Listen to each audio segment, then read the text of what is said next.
सर्व दत्त परिवारास साष्टांग प्रणिपात. शुभ प्रभात. दत्त माझा मी दत्ताचा. रचना श्री गुरुदत्त चरणी अर्पण. चैत्र महिन्यातील पौर्णिमेला आपण रामाचे भक्त, रामाचे प्रिय भक्त श्री हनुमान यांचा जन्मोत्सव साजरा करतो. यावर्षी 23 एप्रिल 2024ला आपण हा जन्मोत्सव साजरा करणार आहोत. यावेळेसची चैत्र पौर्णिमा तिथी ही 23 एप्रिल 2024 पहाटेला किंवा उत्तर रात्रीला म्हणजेच 3:25 सुरू होईल व 24 एप्रिल 2024ला उत्तर रात्रीस म्हणजेच 5:18 ती संपेल. तर रामाच्या या प्रिय भक्ताचा जन्मोत्सव आपण आनंदाने साजरा करणारच आहोत. तर या दिवशी काय करावे, काय करू नये, चला तर जाणून घेऊयात.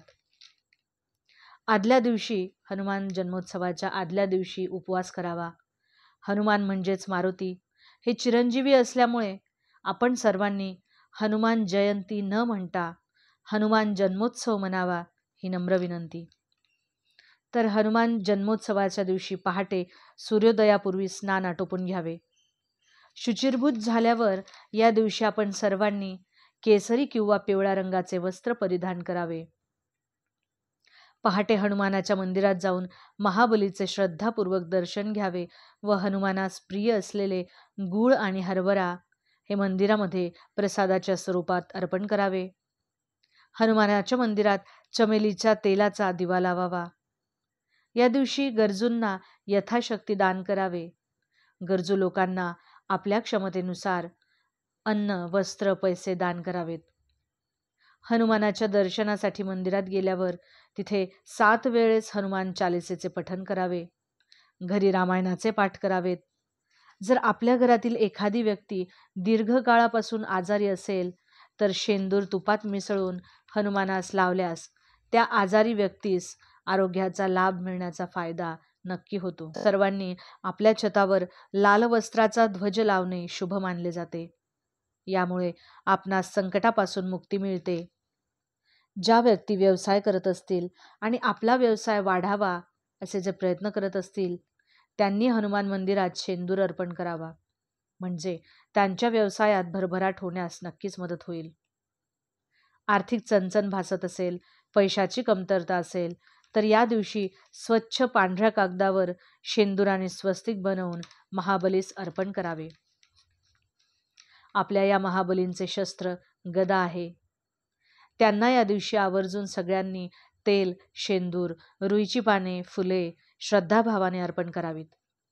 या दिवशी आपण जेवढे जास्त श्रद्धाभावाने हनुमानाचे पूजन करू तेवढेच आपल्या आयुष्यातील सर्व संकटे, अडथळे दूर नक्कीच होतील.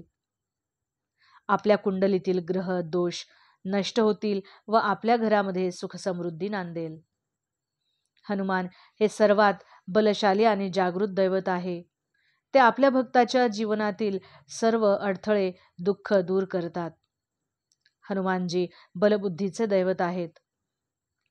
हनुमानाची कृपा प्राप्त होण्यासाठी आपण दररोज भीमरूपी स्तोत्र वाचावे, हनुमान चालिसा व रामरक्षेचे पठण करावेत. तर हनुमान जन्मोत्सवाच्या दिवशी जमल्यास आपल्या आसपास किंवा नजीकच्या भागातील 11 मारुतींचे दर्शन घेता आले तर खूपच चांगले. आणि प्रत्येक मंदिरात आपण हनुमान चालिसा किंवा भीमरूपीचे पठण करावे. स्त्रिया जर मंदिरात तेल अर्पण करावयास नेणार असतील तर ते स्त्रियांनी न अर्पण करता त्या मंदिरात जे कोणी पुजारी असतील, पुरुष मंडळी असतील त्यांना ते तेल त्यांच्याजवळ देऊन हनुमानास अर्पण करावे. बऱ्याचदा काय होते, आपल्याला उगीच एक अनामिक भीती वाटत असते किंवा बऱ्याच जणांना भूत, प्रेत, पिशाच इत्यादीची जर भीती वाटत असेल तर हनुमान जन्मोत्सवाला हनुमानाच्या मंदिरात तेल अर्पण कराच. पण दर शनिवारी हनुमान मंदिरात जाऊन तेल अर्पण करावं.